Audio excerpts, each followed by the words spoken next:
What's going on, guys? MegaCarza1 here, performing a review of the film Dunkirk.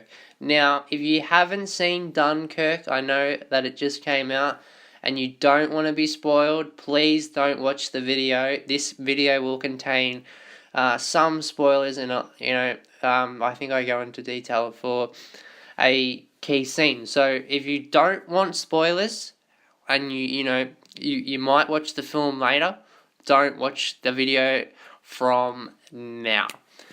Back to the review. From start to finish, Dunkirk is just a masterpiece. Never in my life have I been on the edge of my seat for 2 hours. Dunkirk just does that. Set in World War II, the Brits are undermined against the Germans in an Allied territory backed up against the wall. Dunkirk shows the grimmest times of war and the urge to survive.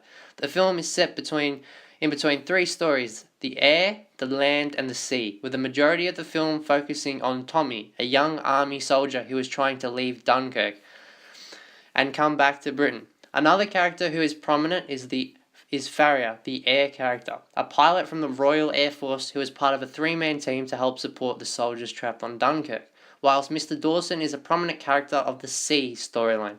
Right from start to the finish, Dunkirk excels in storytelling, setting up the scene, cinematography, and soundtrack. The sound of the bullets, bombs, and shells going over the place is truly one of the best I've heard and seen in a movie itself.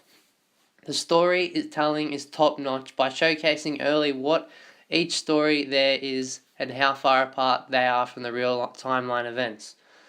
So the film jumps between times, past and the present all that. You will need to be very wary though, as certain scenes can jump from present to past, but it's quite easy to understand when this happens, as it explains it quite well. The movie also emphasizes a lot on survival. These characters that are present in Dunkirk always are in a life-threatening situation and can never catch a break. Nolan truly immersed himself in this world and as does the audience. The film is created so well you actually feel like you're a part of the war.